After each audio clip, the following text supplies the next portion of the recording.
channels with, in terms of ring on Raw or anything like that, when he had that nose, that Canadian flag up his nose. So that whole situation just rubbed me the wrong way. And then the way they're pushing Rusev right now, and with, I mean, the lack of heels, the company right now that could push this guy and elevate him to wherever WWE sees him going. What they're doing right now is just not appeasing to me. I mean, I just want this to be done and over with. The Big Show can obviously beat this guy. I mean, he doesn't have to whoop his ass the whole match like he has been doing just to get a couple of stomps in his back and be acting like his back was getting targeted the whole match. You know, I just didn't like that. You know, he was dogging this guy the whole match, and then after he got that drop kick or whatever, and he got knocked down, Rusev stomped on his back, and Big Show was acting like his back was just like worked on the whole match. Now he had an injured back, and I just looked at it like, oh, here we go. They're gonna put him in the joint. He's gonna pass out, not tap out. And then Mark Henry comes down and saves him from that happening, apparently, and gets him disqualified. They're doing so much better. Make this guy lose. I don't know why you're trying to build these multiple guys who's undefeated or whatever. Make this guy lose. I don't see him right now being the WWE champion. I could care less for a Brock Lesnar versus Rusev main event at Royal Rumble. I just need, if they're going to push that, I need his matches to be more believable. And I'm not saying that from a standpoint that I don't know the professional wrestling industry as a choreographed sport and things of that nature. I'm speaking on, if we know it is already scripted, please don't basically be out there with the script in your hand while you're performing in front of the public. Make it believable. Like, Big Show honestly could have got thrown to the turnbuckle hard several times. Could have got some elbows and some stomps, and that would have made it better. But no, he got knocked down one time from a drop kick, and then got his back stopped on a couple of soft times, and then was holding his back throughout the match and walking slow and all. Like, it just. The bottom line is, do better if you're trying to push these guys on the new generation of fan, as well as the casual, as well as the throwback fans of your product. Please try harder. Don't just shovel bullshit in our face and tell us that it's sugar. That's the bottom line. Next bottom line.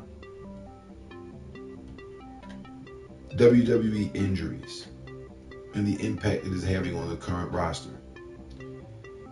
Daniel Bryan, nobody foreseen this happening. And then when it did happen, and it was something that was major and serious, and he had his surgery, and then there was complications of strength to his right arm, not returning. I first looked at it as, wow, like, this may take a long time for him to come back. He might not be back till like next May. And that was just in the beginning. And now, after New Angle's report, as well as reading and doing a little dirt sheeting of my own, he may actually have this second surgery because he still hasn't had strength return to his right arm, which would more than likely push him out of a possible return to the Royal Rumble. Then you have the incarcerated hernia of Roman Reigns, who was just really starting to hit his stride and starting to do his thing and be the person that he's wanting to turn out to be, just to have it all, that momentum get taken away from at the near peak of such. So when he comes back, how are they going to push him? Will he be back in a time that's more believable, that he doesn't come in and have some impromptu match with the person who ends up winning the Royal Rumble because he won't be in it, and put their #1 contendership on the line, and that's how he gets into the main event? Or will we see another year where there's a triple threat main event for the WWE World Heavyweight Championship? Not that I think it was a bad match last year or this year, or past WrestleMania 30. I don't think it was a horrible main event or anything, but I don't want to see a triple threat or a fatal four-way at WrestleMania. I mean, make it a one-on-one contest for the two people that deserve to fight each other at that time. But injuries in the company is starting to put a strain on other superstars, because now certain areas where they probably were going to go with certain superstars may have been altered. As we talk about plan A's and B's and C's and D's, some of the plan A's probably got altered because of an injury to somebody that doesn't even have anything to do with that particular character who they're altering story branch. They just so happen to now have to throw them into a position to where now you have to take that spot, because that was going to be that spot, and we was going to put you in a spot where you was going to come in and work your way up, win the Intercontinental title, then go back and feud with this person while they move up to this level. You was going to be right there under them and just stay right there, blah, blah. But now there's other altercations that's happening with individuals that may not even allow certain matches that we thought we were going to see happen, because certain people are going to be shifted soon from heel to face heel. And if you don't know what a face heel is, see Stone Cold Steve Austin or see Randy Orton. You're going to have some people that were face, turning a little heel. And it's going to be an abrupt change. And I think that's going to suck, but it's not the WWE writers and the creative staff's entire fault here. This part plays into the injuries and what they have to work with. It's kind of like if you had this item for years and it worked, you had it, and then one day you went to go use it and you broke it, or you damaged it a little bit, but it still worked. It's like if you didn't have the money that it costs necessarily to go replace it, you have to fix it and use it to the best of its ability until you're able to fix it. That's pretty much what's happening right now in the WWE when it comes to the injuries that certain superstars like Daniel Bryan and Roman Reigns have suffered. And there may be some other undercard talent that you guys may not know of that have taken some injuries as well, that have put some of the other characters in the fashions of Fandangos and the people that's above him and the card that's below him. Some of those storylines will alter in the next few months as well. So the bottom line is, guys, be careful out there. It's not just don't try this at home. It's you guys got to train your body right. Make sure you guys are in the gym, stretching and learning your lands and pulls and rope runs specific for the matches that you're going to have. Because as they say, anything can happen. Not just in the WWE, but in life, anything can happen. So yeah, while you may have thought you stretched and worked out right, you do these same type of matches year in, year out, day in, day out. How come you ain't pulled that certain tendon or muscle matches ago?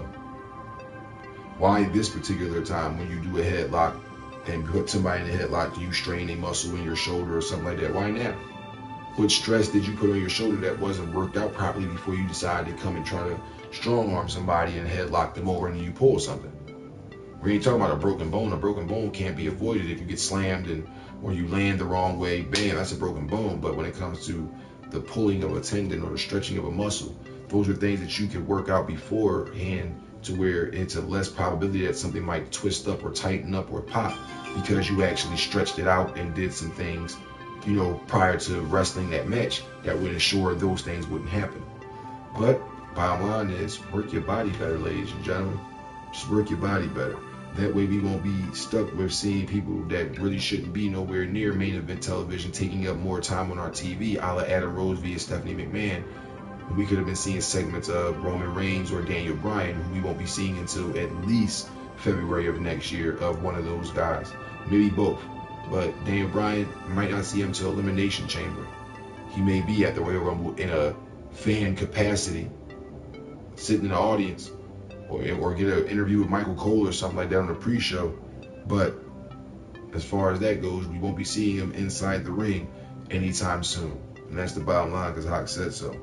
With that being said, we'd like to thank you guys for rocking out with us right here on the SWE Sunday Roundtable. Make sure you catch us right here next Sunday via twitch.tv/The Five Deuce Gun. And what's next Sunday? Hell in a Cell. Of course. So as always, it's going to be the SWE WWE Hell in a Cell prediction show, where me and Angle, that guy right here, is going to be giving up our fucking predictions on who we think is going to win all the matches that is on the card. And then join us immediately after the broadcast, exclusively from the WWE Network, $9.99 of course. If you guys do, you'll see the exclusive SWE Sunday Roundtable, WWE Hell in a Cell post-show results, and we'll be letting you know who won what matches in between Angle, who won between me and him, and who we bet was going to win what matches. So make sure you're here for us next Sunday, 6 p.m. Eastern Standard Time, an hour before the pre-show kicks off, via Twitch, YouTube, feed, and WWE.com, as well as the WWE Network for the exclusive pre-show of WWE Night of Champions. And we'll be doing the SWE Sunday Night Roundtable WWE Night of Champions prediction show at 6 p.m. Eastern Standard Time. It'll be Hell in a Cell prediction show. There you go, Hell in a Cell. I'm tripping. Hell in a Cell prediction show. We will be doing that this Sunday, 6 p.m. Eastern Standard Time via twitch.tv. For Viper Wrangle, it is the Haak. This has been the SWE Sunday Roundtable, and we will see you guys next week. Holla at your boys.